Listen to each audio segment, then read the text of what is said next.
Pembuatan raca lajur merupakan materi lanjutan dari sebelumnya. Pada kesempatan ini yang dibahas adalah pada saldo akhir dan laporan raca. Laporan ini ya, laba rugi dan raca atau laporan keuangan yang dituju gitu ya. Memang ini dibuat yang paling sederhana gitu, bisa dikembangkan ya nanti. Misalnya ini kan belum otomatis ya.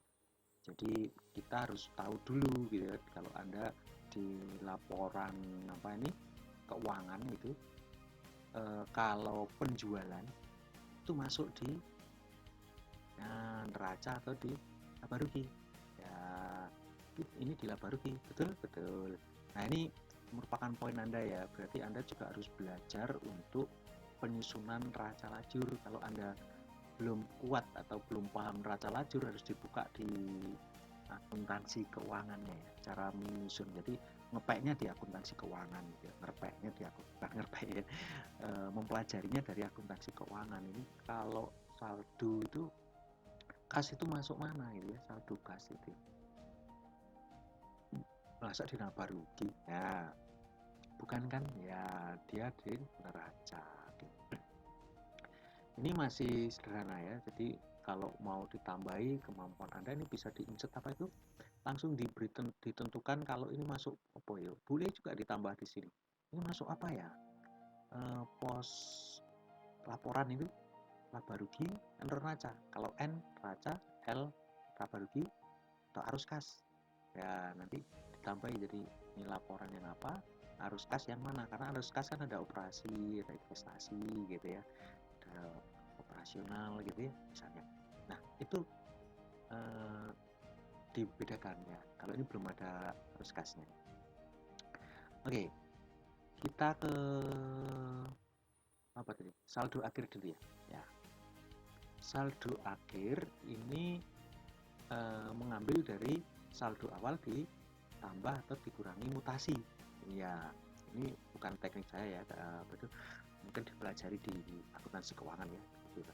Jadi kalau dia debit berarti gini ya, logika rumusnya, saldo akhir sisi debit atau kolom debit itu diisi dari kan tidak perlu ya saya buat rumus begitu ya, saldo akhir sisi debit dalam, kalau soal tuntunan yang masih dasar gini ya, saya ulang ya, saldo akhir dalam kolom debit ya merupakan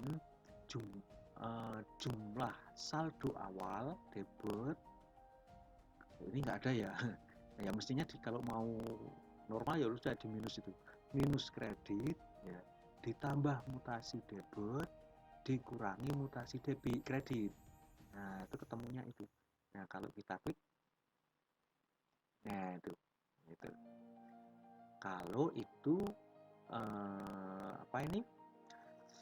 posisi normalnya adalah di debit ya. Kalau posisi normalnya di kredit ya beda lagi ya. Oke, kita bisa pakai ini, kalau ini rumus apa ya, FD7 sama dengan debit, maka nah itu tadi saldo awal dikurangi saldo awal kredit ya, saldo awal debit kurangi saldo awal kredit ditambah mutasi debit dikurangi mutasi kredit ya. Ini sama ya, kalau ini kredit maka gitu ya, yang lain nol ya. Berarti kalau tidak kredit ya nol gitu ya. Ya itu kira-kira ya. Jadi kolom yang debit kredit ini digunakan untuk menentukan di saldo awal akan diisi di debit atau di kredit. Rumus dasarnya kan gitu ya. Kalau coba kita rumus dasar ya dulu. Ini bisa dikembangkan terus ya. Nggak tahu kalau Anda punya ide mengembangkan. Bisa. Ini dulu mungkin sederhananya begini. Kalau paling sederhana ya, ini paling sederhana loh ya, tambah ini kurangi ini.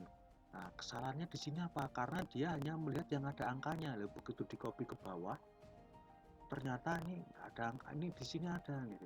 Nah itu misalnya. Oke, atau biar ini lebih lengkap langsung saya kurangi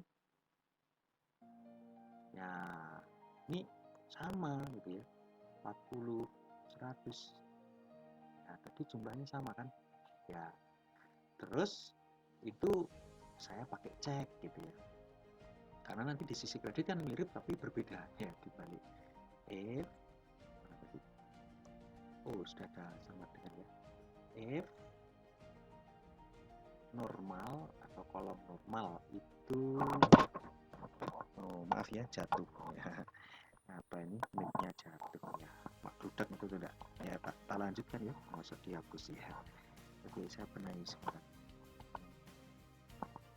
Oke, semoga kenapa jadi susah ya sekarang bikin. Oke, tak dorong ya. Oke, apa ini F tadi mana ya?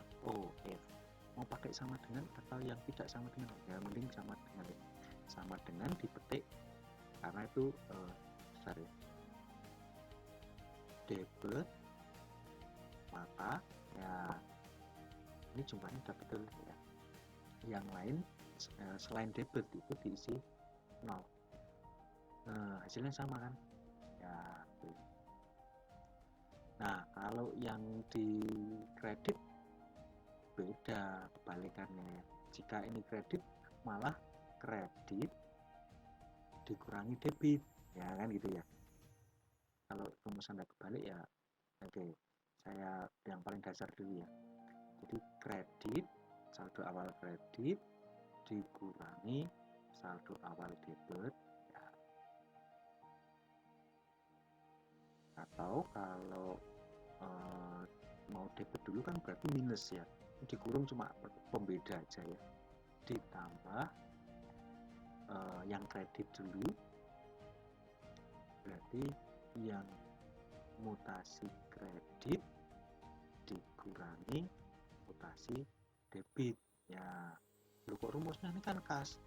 Ya kan kita berpikirnya adalah ketika di copy ke bawah, bukan saat ini terjadi apa ini. Nah, seharusnya kan diakumulasi nih ya yang benar-benar terjadi ya.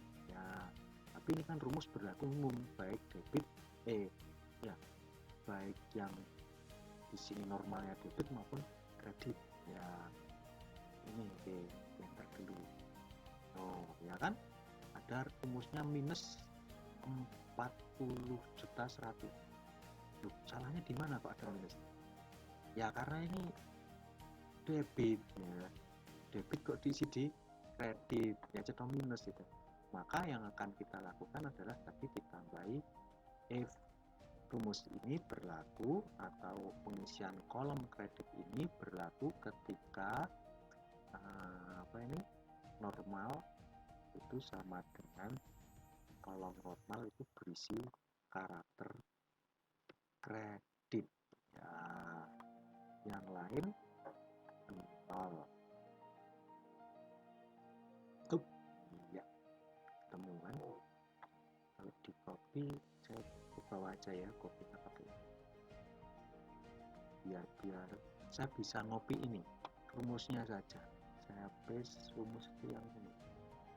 Nah formula aja sehingga formatnya tidak tercopy format tebal tipis itu tidak copy ya sama garisnya. Nah saya ketemu ya. Oke, itu untuk saldo akhir. Kalau ada kesalahan ya bisa Anda benahi ya kalau yang saya sampaikan salah itu. Saya akan sambil jalan. Nah kemudian memasukkan ke laporan laba rugi atau neraca. Untuk ini yang paling sederhana dulu, apa tadi Anda harus tahu bahwa kas itu masuk di sisi yang mana, karena kita belum pakai ini ya, ini identifikasi ini masuk laba rugi atau neraca belum ya. Kalau pakai itu berarti harus F ya, F laba rugi, maka ya F laba rugi plus apa ya, jika normalnya debit dan jika normalnya kredit. Nah jadi ini ada dua F ya, F laba rugi plus F debit. Nah yang ini sama, F laba rugi plus F kredit, jadi F nya double. Nah ini ya sama, F neraca plus apa itu satunya F debit ya, itu memadukan dua. Tapi untuk ini yang paling sederhana dulu, Kita hanya menempatkan di sini, langsung ambil aja sisi ini ya, jadi boleh ya, sisi ini, sisi debit diambil, sisi kredit diambil.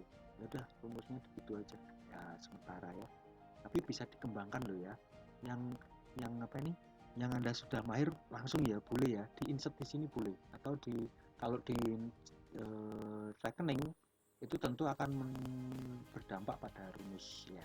Terus di sini berarti rumusnya ditambahi ya, tergantung lah nanti pengembangan ya, karena ini bukan final, ini adalah proses ya, ini proses yang paling sederhana.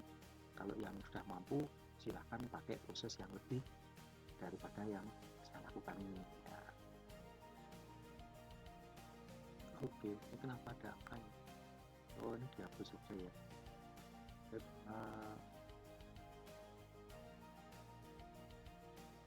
Nanti daripada keliru ya, mau ada angkanya 2, 3. Oh, ini rumus yang dulu karena belum ada neraca dulu akhir itu. Ini saya hapus dulu aja ya. Ya, karena masih menggunakan konsep manual isinya ya, cek manual dulu ya. Oke, saldonya atau selisihnya harusnya sama, oke, dan jumlah akhirnya sama. Baik, itu dulu untuk mempelajari neraca lajur, kemudian Anda nanti bisa melihat, nah ini cuma meneruskan ya, oke, teruskan dari neraca lajur. Sekian dulu, terima kasih.